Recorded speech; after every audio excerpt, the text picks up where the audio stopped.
Jangan lupa subscribe, like, and share. Ketika Nabi SAW sampai di kota Al-Madinah Al-Munawwarah, dia dapati ada Yahudi Bani Nadir, Yahudi Bani Quraizah, Yahudi Bani Qainuqa, Yahudi Khaybar. Hari itu mereka tidak makan, tidak minum. Nabi bertanya, "Ma hadza? Hari apa ini? Mengapa kalian tidak makan dan minum hari ini?" Mereka menjawab, "Hadza yaumun salihun." Ini hari yang saleh, ini hari yang baik. Najallahu fihi Musa wa aghraqa fihi Fir'aun. Hari ini Allah menyelamatkan Nabi Musa alaihi salam dan menenggelamkan Fir'aun di Laut Merah. Fasamahu syukran lillah. Lalu pada hari ini, sekian abad yang lalu, Nabi Musa alaihi salam bersyukur kepada Allah dengan melaksanakan puasa. Maka kami pun hari ini tidak makan, tidak minum karena bersyukur kepada Allah, karena sudah menenggelamkan Fir'aun dan menyelamatkan Musa berserta rombongannya menuju Palestina. Apa pelajaran dari kisah ini? Bahwa permusuhan antara hak dan batil, antara hitam dan putih, antara bengkok dan lurus tidak pernah berakhir selama dunia masih berkembang. Sebelum Nabi Musa alaihissalam ada orang baik bernama Ibrahim. Ibrahim menghadapi Namrus. Namrus Allah matikan dengan cara yang hina, hanya dengan masuk nyamuk ke telinganya. Hamba yang angkuh sombong itu pun mati. Hari berganti, musim berubah, datang masa Musa. Maka Musa berhadapan dengan seorang yang zalim. Yudhabbihuna abna'akum wa yastahyuna nisa'akum. Anak laki-laki dia sembelih hidup-hidup, dia potong. Anak perempuan dia biarkan hidup, karena baginya bukan ancaman. Dia lakukan itu hanya karena mimpi. Hanya karena mimpi melihat ada anak kecil yang mengambil mahkota dari kepalanya. Maka dia sembelih semua anak-anak yang lahir pada saat itu. Begitu berakhir masa Musa alaihissalam, datang masa Isa. Maka dunia masih lagi diisi oleh kebatilan. Segerombolan para politikus yang tidak senang dengan Isa alaihi salam, dia mesti dihabisi, dia mesti dibunuh. Maka bersekongkol dengan pendeta-pendeta Yahudi.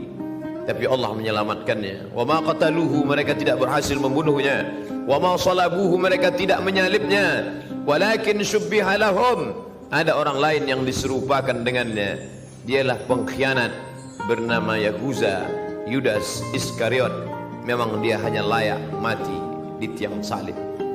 571 tahun setelah peristiwa besar itu, apakah dunia berakhir? Belum.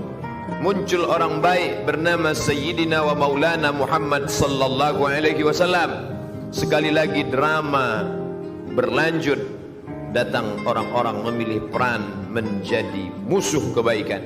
Abu Jahal, bahkan namanya tertulis dalam Al-Quran. Tabbat siyada abi lahabi wa tabba. Ma aghna anhu maluhu, hartanya tidak bisa menolong. Wa ma kasab, usahanya, bisnisnya tidak bisa membantu. Dan yang paling mengenaskan, istri yang mendampingi juga ikut bersekongkol.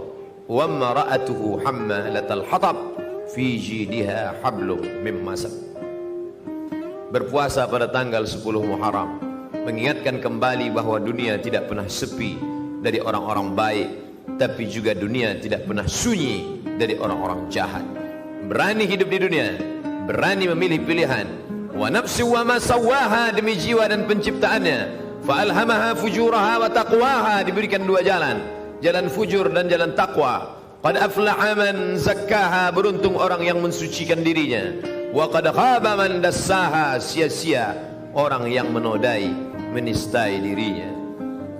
Menjadi suku apapun itu bukan pilihan kita. Menjadi orang Pariaman itu bukan pilihan kita. Menjadi orang Cina kita tidak pernah memilih. Tapi menjadi orang beriman, kita berada di antara dua pilihan. Alladzina amanu wa amilus salihati ulaika ashabul jannah. Orang beriman dan beramal saleh tempatnya di surga. Walladzina kafaru wa kadzdzabu biayatina, orang-orang yang kafir dan mendustakan ayat kami, ulaika ashabun nar, mereka penghuni neraka. Allah pinjamkan telinga, Allah pinjamkan mata, Allah berikan hati, Allah berikan kuasa, Allah berikan qudrat dan iradat. Semua ini barang pinjaman, sampai masanya harus dikembalikan kepada pemiliknya, dan kelak kita akan ditanya. Inna sam'a, pendengaran, wal basar, penglihatan, wal fuad, hati dan pikiran, kullu ulaika kana anhu mas'ula. Semua akan disoal, semua akan ditanya. Kemana telinga kau pakai? Sudahkah kau cari kebenaran? Kemana mata kau gunakan? Sudahkah kau pandang kebenaran? Kemana hati dan pikiran kau manfaatkan? Sudah kau pilih kebenaran? Pada saat itu Musa berhasil memilih kebenaran. Pada saat itu Isa berhasil mengalahkan kebatilan. Zaman Nabi sudah terputus. La nabiyya ba'dah, tak ada satupun Nabi sesudah dia. Tidak ada lagi Nabi. Tapi pertikaian, konflik antara hak dan batil masih terus ada. Hari ini kita beramai-ramai di rumah Allah, tapi di saat yang sama ada juga orang-orang batil di tempat kebatilan.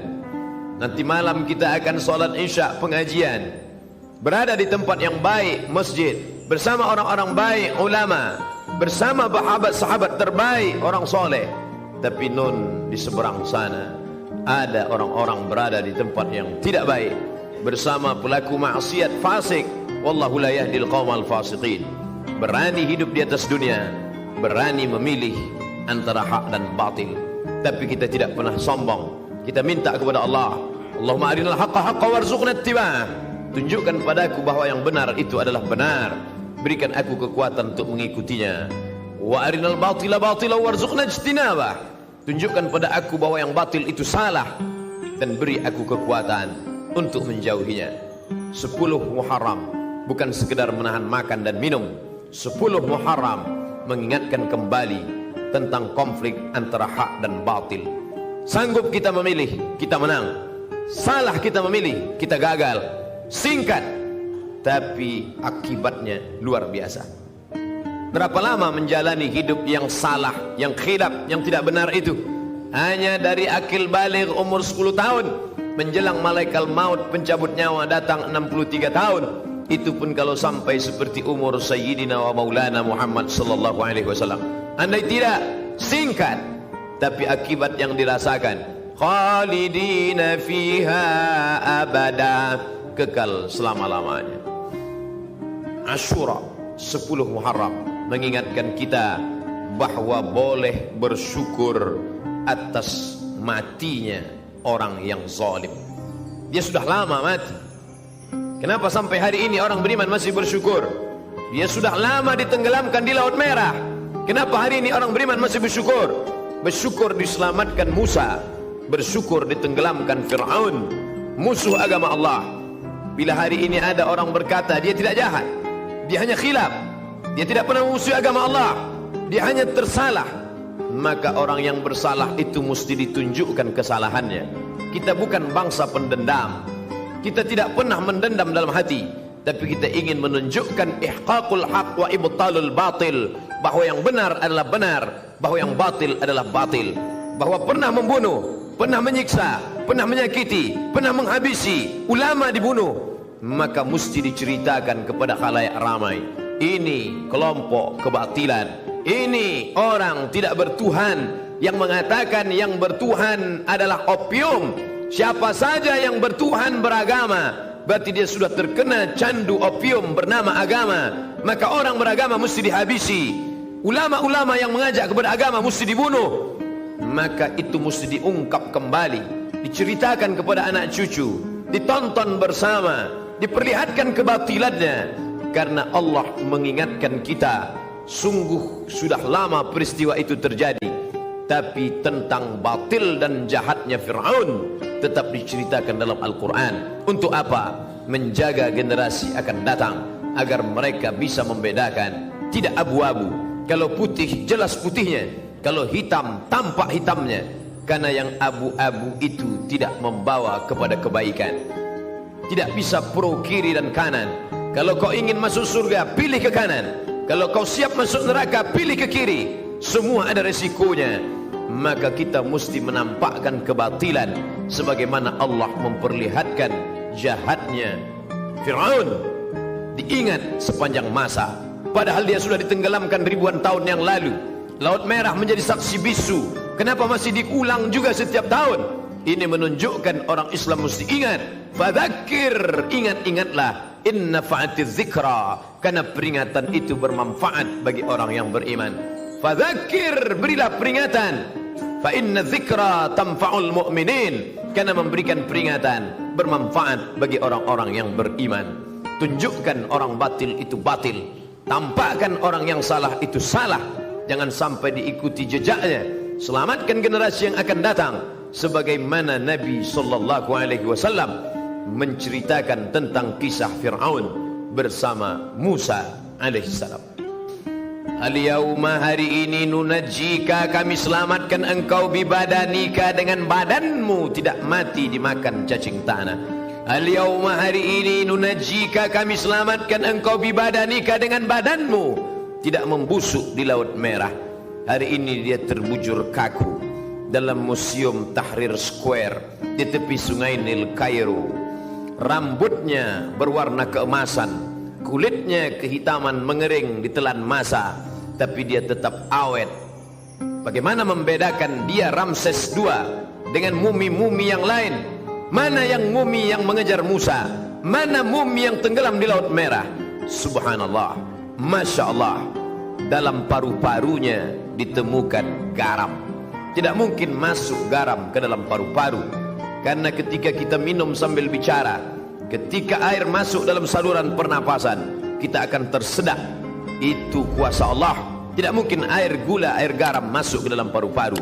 Tapi Fir'aun mati dalam keadaan sangat mengenaskan dan menyakitkan. Falamma adrakahul gharaqu, ketika dia tenggelam di Laut Merah, air itu masuk ke lubang hidungnya, masuk ke telinganya, dan yang paling menyakitkan, masuk ke saluran pernapasannya. Dia tak bisa tersedak di dalam Laut Merah. Akhirnya garam itu masuk ke paru-parunya. Ketika dibuka oleh para pakar, inilah dia orang yang mati di Laut Merah. Allah tunjukkan signal, ada tanda-tanda bergaram paru-parunya. Paru-paru yang tidak bisa dimasuki air apapun karena kuasa Allah. Tapi musuh yang satu ini disakitkan dengan sakit yang luar biasa. Mati itu adalah sakit, sampai-sampai dikatakan seperti tebasan pedang di tempat yang sama beratus kali. Sampai-sampai dikatakan seperti kambing yang dikuliti hidup-hidup. Tapi yang menyakitkan di atas sakit dialami oleh Fir'aun, maka dia merasakan kematian itu. Akhirnya yang berkuasa, yang zalim itu mati juga. Yang kaya mati, yang miskin mati. Yang ganteng mati, yang jelek, yang buruk juga mati. Yang pernah berkuasa sehebat Fir'aun, hari ini tegak kekuasaannya dalam bentuk piramid, satu di antara 7 keajaiban dunia.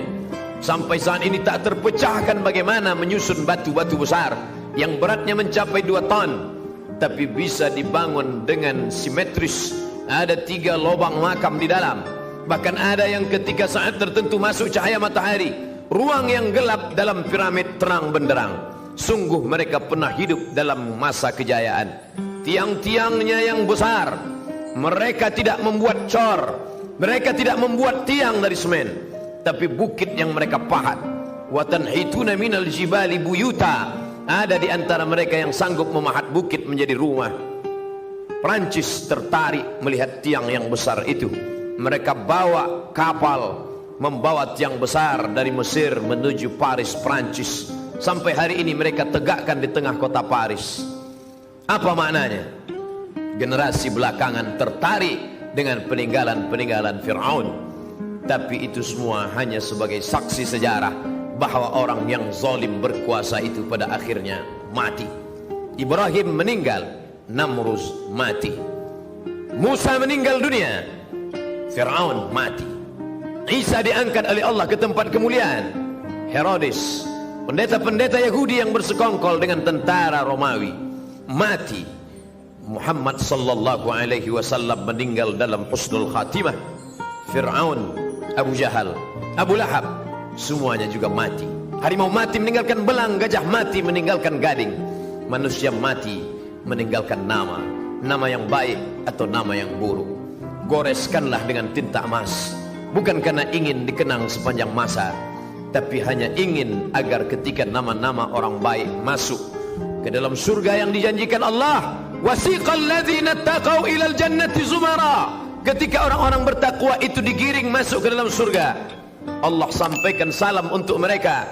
Malaikat membacakan salam itu, salamun qaulam mir rabbir rahim, selamat untuk kalian, bukan dari presiden, bukan dari gubernur, mir rabbir rahim, dari Rabb yang maha pengasih lagi maha penyayang. Saat itu mereka diundang dengan undangan kebaikan, dengan undangan kelembutan. Ya ayyatuhan nafsul mutmainnah, wahai jiwa yang tenang, irji'i, kembalilah. Hari ini kau berada di perantauan, sampai masanya kembali ke kampung halaman. Irji'i ila rabbiki, kembali kepada Tuhanmu. Radiyatan mardiyah, jiwamu dalam keadaan ridha, Allah pun ridha terhadap dirimu. Hari ini kau katakan raditu billahi rabba, aku ridha Allah sebagai Rabbku, wa bil islami dina, aku ridha Islam agamaku, wa bi Muhammadin nabiyya wa rasula, aku ridha Muhammad nabi dan rasulku, wa bil Qur'ani imama, aku ridha Quran sebagai pembimbing imam pemimpinku. Tapi Allah belum tentu ridha kepadamu. Tapi bila kau istiqamah memilih jalan Musa, jalan Isa, jalan Muhammad sallallahu alaihi wasallam, kau akan dipanggil dalam keadaan radiyatan mardiyah. Fadkhuli fi ibadi, masuklah dalam golongan hamba-hambaku. Fadkhuli jannati, masuklah ke dalam surgaku. Hari itu kau tak merasakan kesakitan. A'dadtu li ibadiyas salihin, aku sediakan, aku siapkan kepada hamba-hambaku yang saleh. Mala a'yunun ra'at, tak pernah dilihat mata, wala udhunun sami'at, tak pernah didengar telinga, wala khatara ala qalbi bashar, tak pernah terlintas di hati manusia. Berapapun usia yang dititipkan Allah, selama hayat di kandung badan, selama ruh masih berada dalam jasad, selama jantung masih berdetak, selama darah masih mengalir, selama masih dipompakan nafas oleh paru-paru, beramal soleh menjadi tujuan. Tapi puncak dari segalanya adalah ilahi anta maqsudi, engkau yang kumaksud, bukan surgamu, bukan takut nerakamu. Ilahi anta maqsudi wa ridhaka matlubi, ridhamu yang kucari. Karena ketika dapat ridha, surga sudah di tangan. Kalau masuk surga belum tentu memperoleh ridha. Allah bertanya kepada mereka yang di surga, "Madza turidun?" Apa yang kalian inginkan? Semua menjawab ridhaka. Maka kita meminta, Allahumma inna nas'aluka ridhaka wal jannah wa na'udzubika min sakhatika wan nar. Hidup mengikuti Fir'aun, silakan. Hidup ikut gaya Namrus, tak ada larangan. Hidup mau ikut gaya Abu Jahal, Abu Lahab, silakan. Tangan terbuka bebas. Semua akan diminta tanggung jawab. Tangan mencincang, bahu memikul. Mana yang berbuat, dia yang akan menerima resiko. Life is take risk. Hidup adalah berani mengambil resiko. Isma sita, hidup sesukamu. Fa innaka mayyit, tapi ingat, kau akan jadi mayat, kau akan jadi bangkai. Tapi kau tidak selesai sekedar dijepit tanah. Kau punya roh yang akan diminta tanggung jawab di hadapan Allah. Kelak semua akan ditanya. Siapkanlah diri menjawab pertanyaan itu.